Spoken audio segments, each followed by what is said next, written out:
నా పల్లెటూరు, ఇదే నా తల్లిగారు. మా ఊరి పాడి పంట రాములోరి దీవెనంట.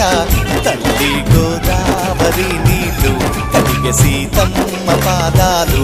ఊరంతా హాయ్ హాయ్ హాయ్, మనసంతా హాయ్ హాయ్ హాయ్.